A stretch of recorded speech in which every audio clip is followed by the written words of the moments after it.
You are probably wondering, how did I get to that weight? You must be thinking, oh, did you notice when you were starting to gain weight? Valid questions. Thank you for asking. I always liked food and I always liked eating. And I used food as a coping mechanism to what was happening in my life. At first, I was not gaining weight because I was a kid and I was actually a skinny kid. I remember I went to a hospital when I was like 7 years old and I was quite skinny and I was eating a lot in the hospital, and I got very worried that my parents are abusing me. They're like not giving me food at home. And then they saw my brother and he was chubby, and then they realized, well, yeah, it's just my nature. And then the puberty happened. I was still relatively slim, but embarrassing. I was still like size UK 8, which is US 4, I think. And then I gained a little weight. But now I would kill to be that size. But then I already started to feel fat because society told me to. So my parents sell clothes in the outdoor market. And I remember I was trying something on. Another woman that works there came over and she grabbed my love handles, which were like basically non-existent at that time. And she was like, oh, you don't have to worry about flood because you're not gonna drown with that life buoy. I was 15. I remember that ruined my body image so much. 90s and early 2000s were horrible for body image. I think this is what totally fucked us up. My mom was on like constant diet. She was doing cleanses. I remember she was on this one diet that you basically eat cabbage soup for I think every meal. That was insane. And I remember she was trying to get me on that as well.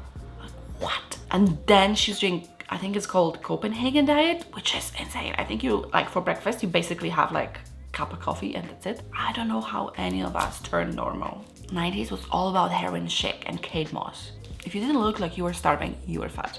And then in 2000, you had Paris Hilton, the Olsen twins, Lindsay Lohan, Nicole Richie. Do you remember how skinny they were? In 2000, you're supposed to be very, very skinny, but not too skinny. But also, you shouldn't have any body fat. I vividly remember when they were calling Jessica Simpson fat.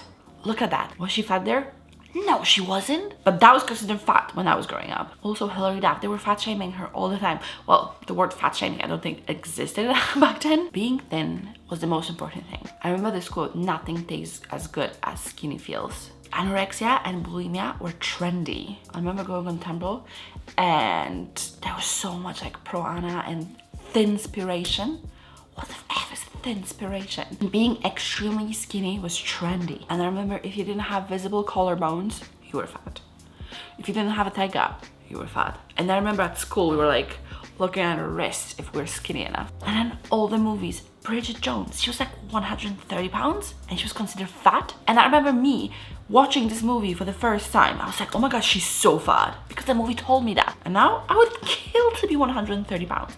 She was not fat at all. That is insane. And in Devil Wears Prada, we were convinced that Anne Hathaway was big. Excuse me. Do you remember the movie franchise Bring It On? I don't remember which movie that was. That was the one with the Hayden Panettiere. And in her squad, there was a girl that everyone said that it's fat and she needs to talk to her because she's gained weight. It was absolutely ridiculous. I legit thought that this is true. And do you remember Sex and the City? I think that was the first movie when Samantha came to visit and they were making comments about her gut and they were making comments about how she gained weight. And she said she didn't notice. And Carrie was like, oh, Samantha, I'm gonna say that with love or something like that. How could you not? Apparently, Kim Cattrall didn't even have to gain weight for that scene. They just squeezed her into clothes that they were too small for her. And they make such a big deal about her being fat and gaining so much weight and she has a gut now. This messes up so much. Like, that definitely ruined my body image because when I look back, I was relatively very thin, but then something switched in my head and I was thinking, oh my God, I'm so fat. I remember even thinking that the people at school, they're friends with me because they feel sorry for me because I'm so fat. And I look like this. But then I started to hear the same at home. I remember this very popular saying when I was growing up, oh, you're not hungry, you're just thirsty, drink some water. And then my family started saying to me that I need to be more careful of what I'm eating because I'm gonna gain fat and I'm getting a little bit chubby now. And I remember this was the time when all this those crazy diets were popular. And I remember I started with this apple diet when you eat only apples for like 5 days. Now from the perspective of like 2023, that seems ridiculously insane. But that was the reality. And my brother, he actually struggled with weight as a child. He was put on a diet, which me now thinking about it, the calories were way too low. It's like 11 or 12,000 calories for a growing child. And I decided then, brainwashed by all the media and the family, that I'm fat, so I need to go on a diet as well. I was on the same diet as him, and I was so hungry all the time. And I remember when the diet ended, something switched in my head and I was never the same. I think I was basically starved, and then I was craving everything. I was always hungry and I was eating so much and I could never be full. And that's when I started binging, I think, because this combined with my home situation. So basically we lived with a relative. She's a great aunt, she's a sister of my grandpa, and she was a total to me. She hated me. Now it's a bit different, she's very old, but when we moved there, she was, I think, in her like late 60s, and she really didn't like me. She really liked my brother. I was only 7 years old when we moved there, and my brother was 4, and she really liked boys, but she hated girls, and she thought that I was like the devil. I was just a child. And I remember every time Ivan was fighting with my brother, which is normal for siblings, she would always blame me and said I'm older. I was only 7 years old. I don't know, sometimes it was my fault, sometimes it was my brother's fault. We were just picking on each other. Normal, kids do that. I was the only one who always was blamed for it. And when my brother went to her and said, oh, this is actually my fault, I did that, she would be like, don't protect her. And I felt literally no support from my parents. I love my parents and I know they did the best they could, and they felt very grateful that they can live with her. She had a very big house and her husband died, so that's why she took us in, and they felt grateful, and I think they didn't feel like they can say something. And also my mom, she was suffering with migraines. She was coming home from work, and the moment she came home, my aunt was like telling her about me, how bad I was and this and that. And then my mom was also telling me that, you see how you're making me feel, I want to have some peace, and because of you I cannot have that. And I felt horrible. My whole, like, I had relatively good childhood and I love my parents and I was a happy child, but all of that, I took it very internally, and I started coping with food.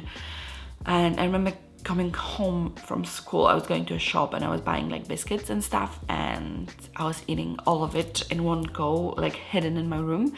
And then I said I was going for a walk to just like dispose of the evidence, because I felt so ashamed. The food felt like a warm hug. I cannot explain that, but that was like what I was escaping to. And that's how I learned to like regulate my emotion, by eating. And sadly that stuck to me to this day. And then the more my family was telling me that I was gaining weight and I need to stop eating, the more I would eat, because that was like a vicious cycle of me gaining weight and then them being mean to me about that, and me trying to like deal with those feelings and deal with those emotions. So I would just eat more. And because of that, I missed out on so many things. Like in high school, I was still kind of normal weight, I'd say. I was overweight, but I was not obese. And then I think when I went to uni and I was left alone, and then I didn't know how to like deal with my emotions in like real world, then I started gaining more and more. And then I moved to America, I was the same. I lost a little bit of weight when I came back home after living in America for 2 years. But then now when I moved to Scotland, I've gained a lot. Within 4 years, like 4.5, I think I've gained like 60 pounds, which is absolutely mad. I think I need some help on that front. And when I realized how much weight I've gained in such a short amount of time, mind you, this whole time I was actually actively trying to lose weight, and I was actively in therapy, and I'm doing all the things. Like, I was speaking about this with my therapist the other day, and she said she specializes in eating disorders, and she has a lot of patients that struggle the same as I do.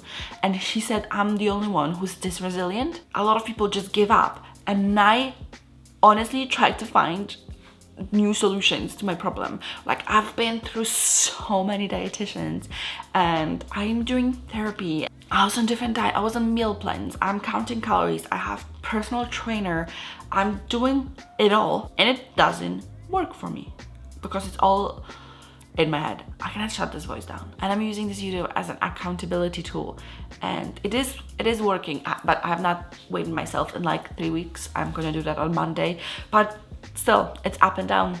I could be doing amazingly for like 4 or 5 days, and then something happens, or like weekend comes and I can just not control it, and I'm hungry all the time, even though I eat enough calories and I eat enough protein. I have an appointment with endocrinologist in a few weeks, so we're gonna see about that.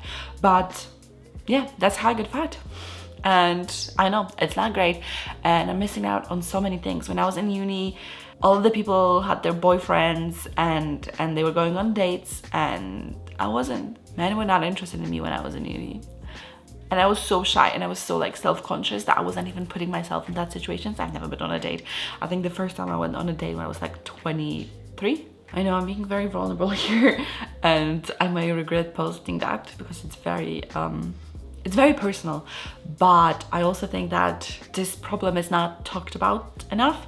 And I think a lot of people think that, oh, you know, you're fat because you're lazy. I'm not freaking lazy. I do all the things. It's very complex problem, and I think a lot of people, I don't think anyone that is fat is just fat because they're lazy. I think there's always something, either mentally or physically. So yeah, I don't want to miss out on anything anymore, and I don't want to feel like that because it's horrible. Very tough subject. But if you're dealing with something like that, please reach out for help. It's very important.